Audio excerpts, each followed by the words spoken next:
नमस्कार साथियों, आप सभी लोगों को एक बार फिर से मेरा बहुत बहुत प्यार भरा नमस्कार। आप सभी लोगों का आपके अपने YouTube channel officers exam forum पर बहुत बहुत स्वागत है। हम लोग आज बात करेंगे देशांतर की।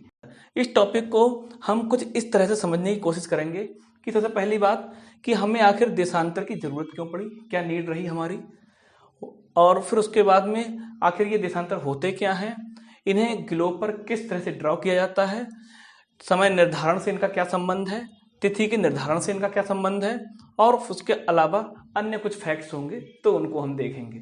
तो इस प्रकार से इन टॉपिक्स के अंतर्गत हमें देशांतर टॉपिक कंप्लीट करना है। सबसे बात आती पहली कि आखिर इसकी जरूरत क्यों पड़ी देशांतर।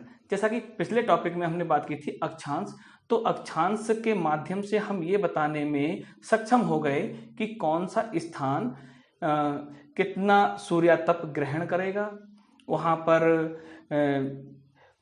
किस किस परिस्थिति में कौन सी ऋतु होगी और दिन या रात की अवधि कितनी होगी, तो और साथ ही साथ वो तापमान उसका क्या होगा। तो इन चीज़ों के बारे में यानी कि हम लोकेशन के बारे में अक्षांश के माध्यम से समझाने में सफल हो रहे थे।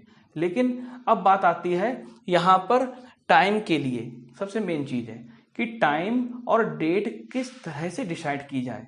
इसके लिए हमें फिर एक ऐसे रेफरेंस की ज़रूरत पड़ी जिस रेफरेंस के माध्यम से पूरे के पूरे ग्लोब की टाइम को डिसाइड किया सके। अब देखिए, पहले के ज़माने में क्या हुआ करता था कि केवल लोकल के ही हम टाइम से हमें हमारा वास्ता हुआ करता था और हम केवल अपने एक पर्टिकुलर स्थान का समय ज्ञात करने के लिए अन्य प्रकार के तरीकों का इस्तेमाल किया करते थे। जैसे कि आप लोगों ने इतिहास में पढ़ा होगा मिर्जा राजा सवाई जय सिंह, तो उन्होंने 5 स्थानों पर वेधशालाएँ बनवाई थी, जैसे कि जयपुर हुआ, दिल्ली हुआ, आपका वाराणसी हुआ। तो इस तरह से उन्होंने उज्जैन हुआ, तो 5 जगहों पर उन्होंने वेधशालाएँ बनवाई थी और वो वेधशालाएँ ज्यामिति के सिद्धांतों पर आधारित थी। उसमें कुछ इस तरह से आड़ी तिरछी दीवारें खड़ी हुई हुआ करती थीं, जिन दीवारों से सूर्य की छाया पड़ती थी और छाया के कोण, छाया की लंबाई को नाप करके यह निर्धारित किया जाता था कि समय क्या है। लेकिन यह एक लोकल की बात है, केवल यहाँ से इससे हम केवल स्थानीय समय को तो ज्ञात कर सकते हैं, लेकिन पूरे वर्ल्ड में या फिर पूरे ग्लोब में हमें अगर समय को जानकारी प्राप्त करनी हो तो किस तरह से प्राप्त करेंगे। ये समस्या सबसे पहले उन महाशक्तियों के सामने आई जिनका साम्राज्य या जिनके उपनिवेश पूरे के पूरे ग्लोब में फैले हुए थे मध्यकालीन इतिहास के दौरान। तो जैसा कि हम लोग पढ़ते हैं यूरोपीय शक्तियों में इंग्लैंड, जिसके लिए कहा जाता कभी सूर्य अस्त नहीं होता। तो ऐसे देशों को फिर इस बात की आवश्यकता पड़ी कि हम कैसे डिसाइड करें कि वहाँ पर समय क्या होगा, या फिर हमारे जो जहाज यहाँ से जा रहे हैं वो किस तिथि पर वहाँ पहुँचेंगे। तो इन सब समस्याओं के निदान के लिए एक अंतर्राष्ट्रीय स्तर पर एकल व्यवस्था की आवश्यकता महसूस की गई और इसके तहत फिर जो है 22 अक्टूबर 1884 को वाशिंगटन डीसी में एक अंतर्राष्ट्रीय संगोष्ठी का गठन किया गया और फिर उसमें निर्णय लिया गया कि लंदन के पूर्व में जो रॉयल वेधशाला है, जो कि ग्रीनविच नामक स्थान पर है, तो वहाँ से जो गुजरने वाली एक मेरिडियन रेखा जो है उसी को हम उसी को आधारभूत देशांतर मान लेते हैं, प्रधान मध्याह्न उसको मान लेते हैं प्राइम मेरिडियन, और उसी के आधार पर ग्लोब के बाकी हिस्सों का निर्धारण किया जाएगा। तो इस प्रकार से इस प्रधान मध्याह्न रेखा से ही कोणीय दूरियां ज्ञात की गईं और जितनी कोणीय दूरी पर कोई भी स्थान था उसको वही क्रमांक दे दिया गया या उसका वही मान दे दिया गया, उसका वही नाम दे दिया गया। जैसे कि यह 0 डिग्री देशांतर हो गया, तो इससे एक कोणीय दूरी की जो देशांतर रेखा होगी उसे 1 डिग्री कहा जाएगा। 2 पर 2, 3 इस तरह से, और यही चीज़ इसके दूसरी साइड में भी होगी। तो इस प्रकार से एक 0 डिग्री देशांतर रेखा खींची गई और इसके जस्ट अपोजिट 0 से, अब इसके देखें अगर हम, तो यहाँ से पूरा ग्लोब 2 हिस्सों में बट रहा है, एक पूर्वी और एक पश्चिमी। तो इससे पूरब की ओर की जितनी भी देशांतर रेखाएं डाली जाएंगी उनके नाम के आगे हमें पूर्वी लगाना होगा, और जबकि इस ओर की सारी देशांतर रेखाओं को हमें जो है पश्चिमी लगाना होगा। तो पूर्वी देशांतर 1 डिग्री, पूर्वी देशांतर 2 डिग्री, इस तरह से डैश डैश डैश करते हुए हम जब बिल्कुल अपोजिट साइड में पहुंचते हैं तो यहाँ पर 180 की हमें रेखा प्राप्त होती है। इसी प्रकार से पश्चिम की ओर जाते हैं तब भी हमें यहाँ पर 180, क्योंकि आप जानते हैं कि जो राउंड एंगल, जो पूरा का पूरा कंप्लीट एंगल होता है वो 360 डिग्री का होता है। तो प्रत्येक डिग्री पर एक देशांतर रेखा खींची गई है, तो इस प्रकार से ये 360 देशांतर रेखाएं हो जाती हैं। साथ ही साथ यहाँ पर एक चीज और जानना है कि ये जो दो देशांतरों के बीच का जो पूरा क्षेत्र होता है एक ग्लोब का, उदाहरण के तौर पर हम संतरे के माध्यम से समझ सकते हैं कि संतरे में अगर संतरे को छीलने के बाद में अगर उसका एक हिस्सा निकालें, एक टुकड़ा निकालें, तो बिल्कुल उसी तरह से, तो उसे अगर ग्लोब के ऊपर अप्लाई करें तो हम उसको क्या कहेंगे, गोर, GORE। कहीं कहीं पर गोरे भी लिखा हुआ मिलता है। तो यह दो लगातार देशांतर रेखाओं के बीच का जो हिस्सा होगा उसे गोर कहा जाएगा। अब यहाँ पर 2-3 चीजें और भी जाननी है हमें, कि जैसे कि यह जो देशांतर रेखा है, दो देशांतर रेखाओं, दो लगातार जो देशांतर रेखाएं हैं, उन दोनों के बीच की जो दूरी होगी वो सबसे अधिक कहाँ पर प्राप्त होगी हमें, देशांतर रेखा पर। और उसका मान भी निकाला जा सकता है, क्योंकि जो भूमध्य रेखा है, जो देशांतर रेखा है, उसकी लंबाई है 40,076 किलोमीटर। और यदि हम इसी को 360 से, क्योंकि 360 हिस्सों में इसको बांटा जाना है, टोटल 360 देशांतर रेखाएं पड़ रही हैं, तो इस पूरी को 360 से डिवाइड जब किया जाएगा तो 111.32 किलोमीटर का लंबाई आती है।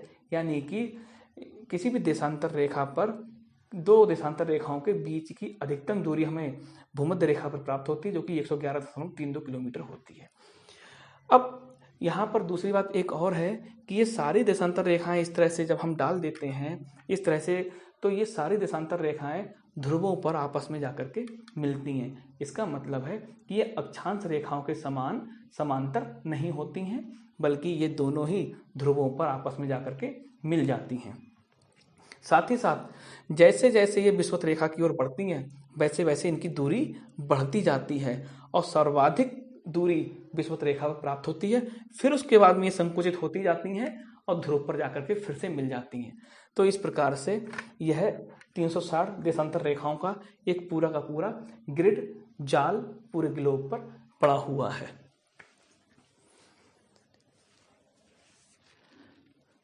अब इसमें 2-3 चीजें और भी हैं, उनको भी जान लेते हैं।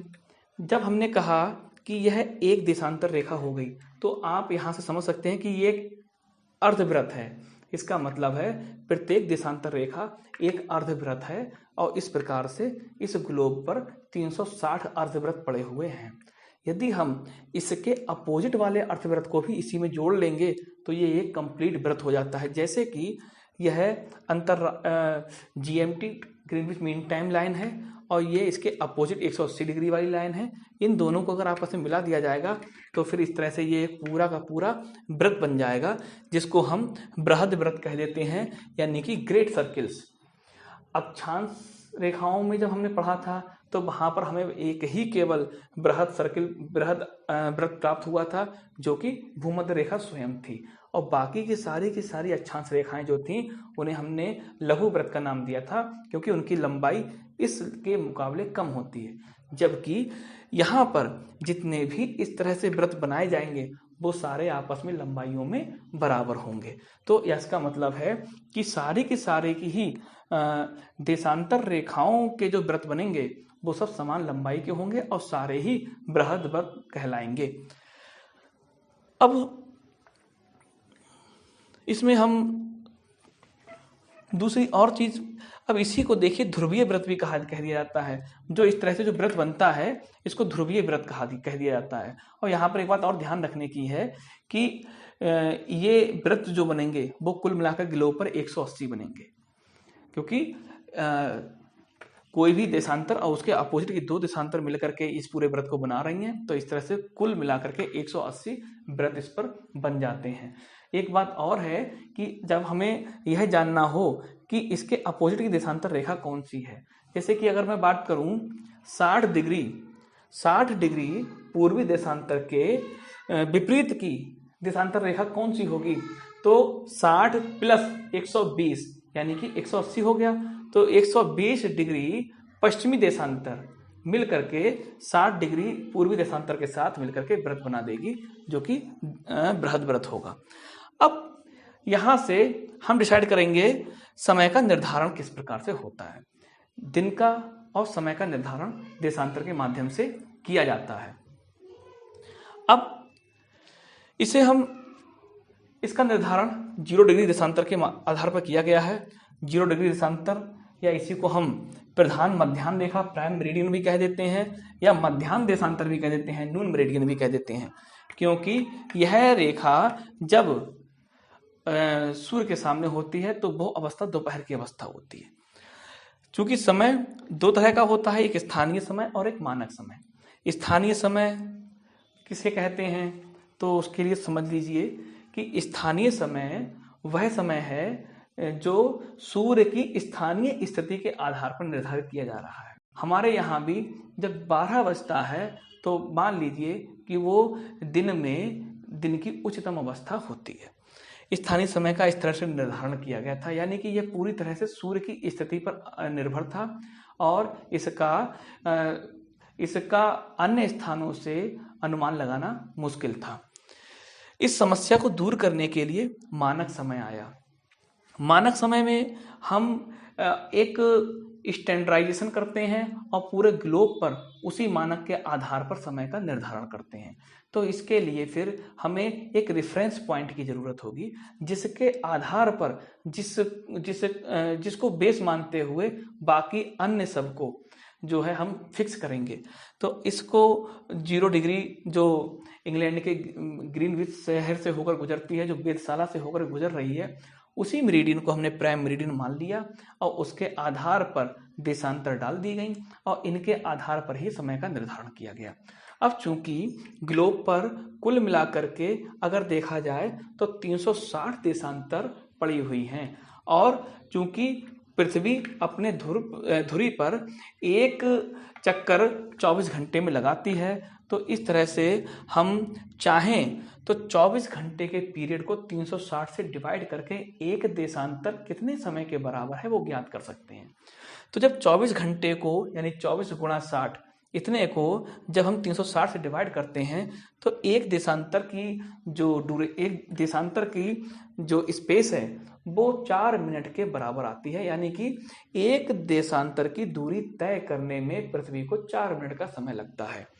इस प्रकार से अगर हम देखें तो 15 डिग्री देशांतर जो है वो 1 घंटे का समय में पृथ्वी के द्वारा कवर की जाती है। इसी को हम आवर सर्किल भी बोल देते हैं, घंटा व्रत। और मानक समय जो होता है वो हमेशा आधे घंटे के गुणज में होता है, यानी कि जैसे कि हमारे भारत का जो मानक समय है वो 5.5 घंटा आगे है। कहीं पर भी आपने ये नहीं पढ़ा होगा कि 5.25 घंटे या 9:15 घंटे या 7:45 घंटे इस तरह से समय आगे या पीछे हो, हमेशा आधे घंटे के गुणज में ही होता है। यानी कि हमने मान लिया है कि 7.5 डिग्री देशांतर को ही रेफरेंस बनाया जाए, इससे कम का डिवीजन ना किया जाए। अब जो 0 डिग्री देशांतर है, इस 0 डिग्री देशांतर के पूर्व के, क्योंकि इस तरह से हमेशा ग्लोब पर और मानचित्र पर दिशाओं का निर्धारण होता है, पूर्व, पश्चिम, उत्तर और दक्षिण। तो 0 डिग्री देशांतर के पूर्व का जो क्षेत्र है उधर की अवस्था चूंकि अधिक समय पहले का होगा वहां पर, तो वहां पर हमेशा प्लस किया जाता है। और इससे इस साइड का समय जो है ये चूंकि पीछे चल रहा है समय, ये बाद में, तो इसलिए इसको माइनस किया जाता है। अब ये समझ लेते हैं कि ये आगे और पीछे की अवस्था इसमें समय की किस तरह से हम निर्धारित करते हैं। देखिए यह 0 डिग्री है, अगर हम इसको मान लें यहाँ पर, तो अब यह पर बिल्कुल रात के 12 बजे की अवस्था होगी। अब ये 1 क्वार्टर पूरे किया है, यानी 1/4 चल के आ रही है, तो इसको 6 घंटा लग गया होगा, यानी सुबह का अब 6 बज गया होगा। सुबह का 6 का मतलब ये है कि यहाँ पर सूर्य है और सूर्य से इस पर रोशनी पड़ रही है और बिल्कुल दिन निकलने की अवस्था है।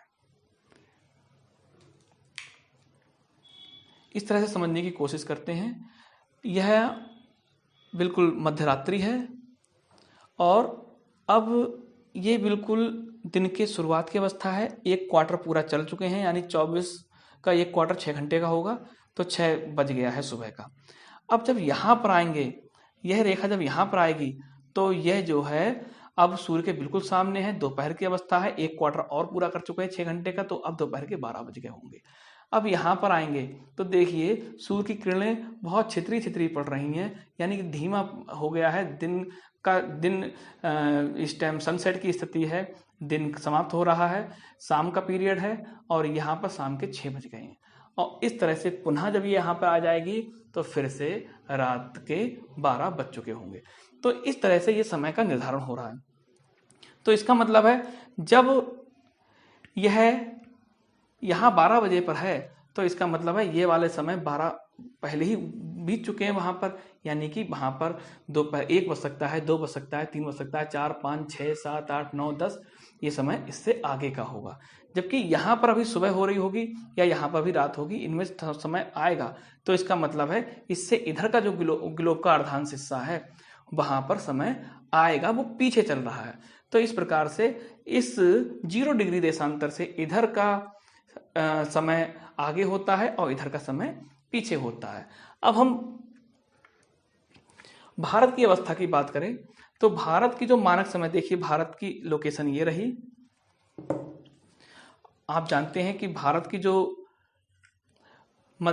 समय निर्धारक रेखा है वो प्रयागराज के नैनी स्थान से होकर के गुजरती हुई मानी जाती है, जिसकी जो वैल्यू होती मानी गई है वो 82.5 डिग्री है। तो इसका मतलब है 82.5 डिग्री देशांतर भारत के मध्य से होकर गुजर रही है और उसी मानक समय के आधार पर पूरे देश के समय को फिक्स किया गया है। तो हम 82.5 डिग्री वाले को देखते हैं। जब ये यहाँ पर है, यानी यहाँ पर दोपहर के 12 बजे हैं अभी, तो यहाँ पर कितना बजा होगा, क्योंकि ये दोपहर में तो इस टाइम पर रहा होगा और इतना समय इसने और व्यतीत कर लिया तब जाकर यहाँ पहुंचा है। तो इसका समय इस GMT से कुछ ना कुछ आगे होगा। कितना आगे होगा, क्योंकि अभी हमने देखा था 1 डिग्री 4 मिनट के बराबर है, तो 82.5 डिग्री कितने मिनट के बराबर हो जाएगी, 330 मिनट के बराबर होती है, या फिर 5 घंटा 30 मिनट के बराबर होती है। तो इस प्रकार से भारत का जो समय है IST, इंडियन स्टैंडर्ड टाइम, भारतीय मानक समय, GMT से, ग्रीनविच मीन टाइम से 5.5 घंटे आगे चलता है। यानी कि अगर हमें ग्रीनविच मीन टाइम का टाइम मालूम हो तो हम IST यानी इंडिया का टाइम मालूम कर सकते हैं। अगर GMT पर किसी भी समय अगर दोपहर के 12 बजे हैं तो उस टाइम पर भारत में 5:30 शाम का बज रहा होगा। तो इस प्रकार से IST का टाइम GMT के माध्यम से निकाला जा सकता है। इस आधार पर GMT वाले केवल और केवल यदि उनको किसी भी भौगोलिक स्थिति की अगर समय का निर्धारण करना है तो केवल अगर उसके वहाँ का अगर देशांतर की जानकारी है तो समय बहुत आसानी से ज्ञात किया जा सकता है और पूरे ग्लोब पर वह समय फिक्स रहेगा। ऐसा नहीं है कि कोई दूसरा व्यक्ति निकालेगा तो समय दूसरा आएगा। तो इस प्रकार से यह एक सामान्य, एक यूनिक प्रकार की व्यवस्था पूरे ग्लोब पर कर दी गई, जिस पर सभी लोग उसी के आधार पर समय का ज्ञात करते हैं। अब देशांतर और अंतर्राष्ट्रीय तिथि रेखा, इसका क्या संबंध है, इनके बारे में जानने की कोशिश करते हैं। अंतर्राष्ट्रीय तिथि रेखा 0 डिग्री देशांतर के जस्ट अपोजिट वाली रेखा है, 180 डिग्री देशांतर। अब 180 डिग्री देशांतर के बारे में जानना है हमें कि चूंकि जब समय शुरू हुआ और समय शुरू होने के बाद में इस तरह से 24 घंटे गुजर गए तो जाहिर सी बात है अब तिथि में भी परिवर्तन होना है। तो तिथि में परिवर्तन कहाँ से माना जाए, किस तरह से किया जाए, तो उसके लिए 0 डिग्री की अपोजिट लाइन यानी 180 डिग्री देशांतर को हमने निर्धारित किया कि इसके माध्यम से ही, यानी कि यह जैसे ही 24 घंटा पूरा करके अपना पूरी एक यात्रा पूरी करेगी, तिथि का परिवर्तन कर दिया जाएगा। तो इस प्रकार से यहाँ से ही पूरे के पूरे ग्लोब की तिथि डिसाइड होती है। अब देखिए हम इसकी बात करते हैं तो यह है अलास्का यानी कि अमेरिका और ये रूस है। तो अमेरिका में अभी दिन की शुरुआत हुई है और इस तरह से ये 24 घंटे का पीरियड जब पार कर लेंगे तब जाकर के इनका एक दिन पूरा हो जाएगा और इस तरह से तिथि। तो इस प्रकार से अंतरराष्ट्रीय तिथि रेखा को अगर देखा जाए तो अंतरराष्ट्रीय तिथि रेखा के यह वाला हिस्सा जो है ये पश्चिम का हिस्सा है और ये हिस्सा जो है ये पूरब का हिस्सा है। तो अंतरराष्ट्रीय तिथि रेखा के पूरब, अगर अंतरराष्ट्रीय तिथि रेखा से पूरब की ओर कोई जाता है तो उसमें एक दिन उसको माइनस करना होता है, यानी कि रूस से अमेरिका की ओर यदि कोई जाएगा, क्रॉस करेगा इसको अंतरराष्ट्रीय तिथि रेखा को, तो उसे एक दिन माइनस करना होगा। और जबकि अमेरिका से कोई रूस की ओर अगर जाएगा तो उसे एक दिन का समय बढ़ाना पड़ेगा, एक दिन जोड़ना पड़ेगा। तो इस तरह से यहाँ पर हमने ये जाना कि यदि अंतरराष्ट्रीय तिथि रेखा को पूरब से पश्चिम की ओर पार किया जाएगा तो एक दिन बढ़ा दिया जाएगा, और पश्चिम से पूरब की ओर यदि पार किया जाएगा तो एक दिन घटा दिया जाएगा। तो इस प्रकार से देशांतर के बारे में हमने जाना, अंतरराष्ट्रीय तिथि के बारे में जाना, साथ ही साथ समय निर्धारण के बारे में जाना। अभी इसमें कुछ चीज़ें और भी हैं, महत्वपूर्ण हैं। मैं आप लोगों के लिए एक बहुत ही इंटरेस्टिंग क्वेश्चन यहाँ पर छोड़ के जा रहा हूँ। आप लोग लेक्चर को देखेंगे, समझेंगे तो आपका क्लियर हो जाएगा कि पूरे ग्लोब में ऐसा कौन सा स्थान है जो टाइमलेस है, यानी कि जहाँ पर टाइम नहीं है, जहाँ पर समय एग्जिस्ट नहीं करता, ऐसा कौन सा स्थान है। तो इसको आप लेक्चर को अपने स्तर से तैयार करने की कोशिश कीजिए। बहुत सारा डाटा है जिस पर मैंने डिस्कशन नहीं किया है, वो आप पढ़ करके याद रख पाएंगे उसको, यदि आपने टॉपिक को अच्छी तरह से समझ लिया है। तो आज का टॉपिक आपको किस तरह का लगा हमें कमेंट बॉक्स में जरूर लिख करके दीजिए। आगे की तैयारी के लिए आपको बहुत बहुत शुभकामनाएं। धन्यवाद।